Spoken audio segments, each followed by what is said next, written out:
اچھا تو اب سواری چلی آگے. ٹھیک, جبریل ساتھ جا رہے ہیں. جبریل نورانی مخلوق اور محمد رسول اللہ مٹی کا. نعوذ باللہ من ذالک. ایک منزل آئی, بس میرے عزیزوں میرے دوستوں میں نے تقریر تمام کی. میرا نبی آگے بڑھا, جبریل رکے. رسول نے کہا کہ جبریل میرے ساتھ آؤ. آتے کیوں نہیں؟ کہا یا رسول اللہ, سب نے لکھا ہے لو دنو تو انمولتن لاہ ترکتو. اللہ کے رسول, اگر میں انگلی کے پور برابر بھی اپنی حد سے آگے بڑھ جاؤں تو میں جل جاؤں گا. رسول یہ نہیں فرماتے کہ تم میرے ساتھ ہو جلنے سے بچ جاؤ گے.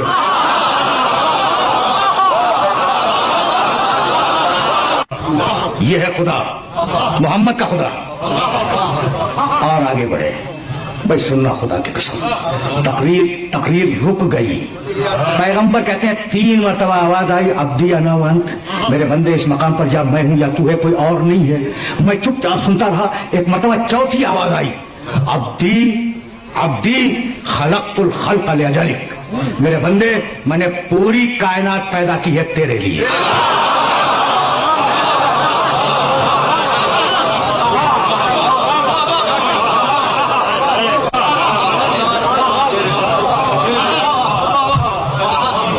ایک جملہ سنو اور مجھے اجازت دے دو. میرا نبی کہتا ہے کہ جب یہ آواز آئی, عبدی خلقت الخلق لاجلک, میں نے پوری کائنات پیدا کی ہے تیرے لیے, تو اب میں نے اپنی گردن بلند کی اور میں نے کہا الہی ترکت الخلق لاجلک. پروردگار تو نے کائنات میرے لیے بنائی ہے, میں کائنات کو تیرے لیے ٹھوکر مار رہا ہوں.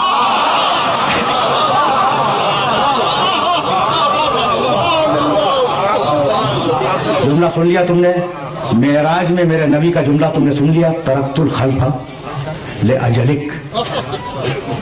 مالک میں پوری کائنات کو ٹھوکر مار کر تیری بارگاہ میں آ رہا ہوں. تاریخ اسلام میں یہ جملہ 2 زبانوں سے نکلا.